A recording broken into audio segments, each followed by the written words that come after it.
izy nitelomena dady aloha raha tsika ty fanadihadiana anankiray ty kiasika ny hoe ahoana moa tamin'ity manontolo andro ty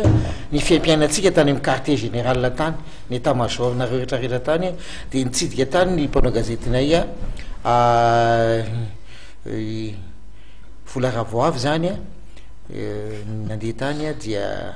nijerijery hoe manahoana moa zany quartier général nareo candidat zany manaraka amin'ny fifidianana.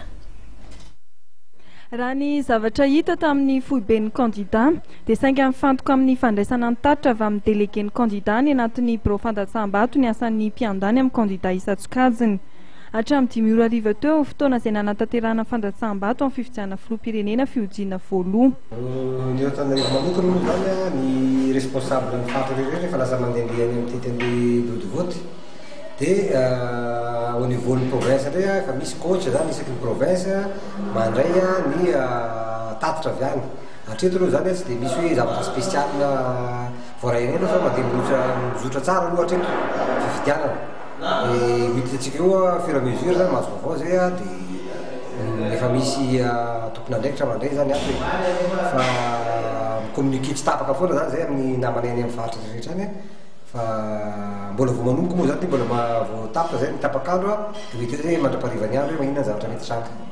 amin'ny candidat larana fahatelo amin'ny telopolo hatramin'ny maraina teo moa zany dia ny mikasika ny anomalie mitrangany amin'ny bureau de vote rehetra manera Madagasikara zany mitantitra azonay amin'ny ankapobeny zany ny fitovizan'ireo bureau de vote reo dia ny tsy fahazahoan'ny olona carte électorale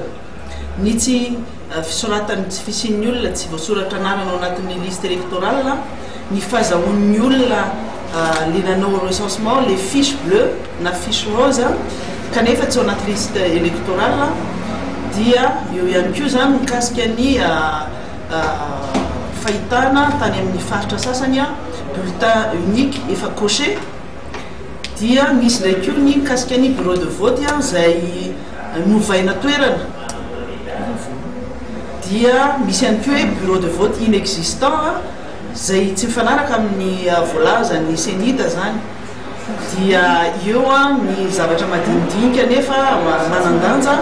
mikasika ny fisiny hoe efa misy urne roa telo efa feno kanefa ohatrany aingana be loatra fandehan zany urne anankiray natena anatin'ny bureau de vote dia ny mikasika ny fitarainana rehetrarehetra mikasika ny olona hoe maro loatra le olona tsy tafiditra anaty bureau de vote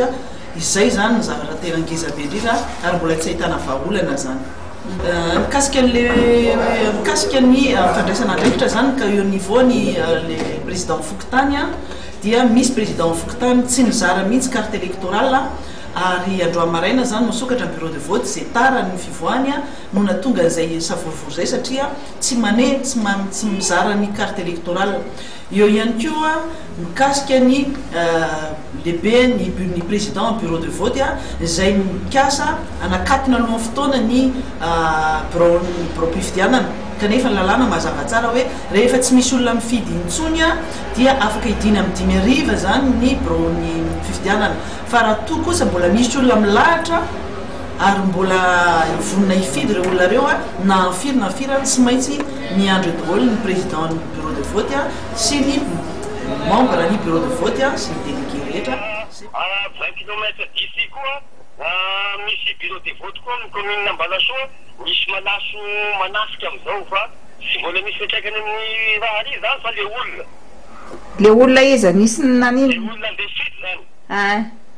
fa hoe misy dahalo mangalatra ovy zany zany 25 kilomètres mialan'ny Vetroka io dia ono zany fa mbola tsisy mifidy ve ny olona sa ahoana efa any ny secours ny gendarme ka ay zay moa zany mbola manara-maso fotsiny miantsoantsony any amin'ny faritra ny amin'ny ex-province rehetra fa mbola tsy misy tatitra mazava fa dia mbola any amin'ny arariva any angamba vao mahazo falitelo fa zavatra herinay fotsiny hoe Orambeny any Fort Dauphin any Farafangana fa tonga ihany ny olona mifidy dia ny any Betroka koa misy olana kely amin'ny toerana anankiray le mihemitsika tamin'ny telefônina teo fa efa nandray andraikitra ny senity sy ny gendarme momba an'izay dia mba nahoana kosa ny hoe organisation entinareo amin'ny resaka fanangonam-bokatra sy ny hoe fianonana zay fa misy cellule réseau ihany organisevanay tato fa amin'ny ariva moa zay fa zao alohany mbola manao adidy amin'ny firenena mbola lasan'ny fidy daholo ny olona ny MTS rehetrarehetra malagasy tonga saina rehetra fa amin'ny arivo zay manomboka miantso ny province daholo manontany ny valim-pifidianana sy vokatra voamiko ny zareo. Raha ny fanazavana itony fandraisana an-tatra avy amin'ny délégué any amin'ny bureau fandraisam-bato mandritra ny fanosam-bato efa saika mametraka paika ahafahana manara-maso ny fivoaran'ny voka-pividianana avokoa izy ireo. Dia manomboka amin'ny tolakandro eo zany dia miverina ato amin'ny QG daholo rehetrarehetra dia misy asa sy hetsika maro samihafa moa zany ato amin'ny QG. Eo aloha zany le manentana ato amin'ny QG eo ny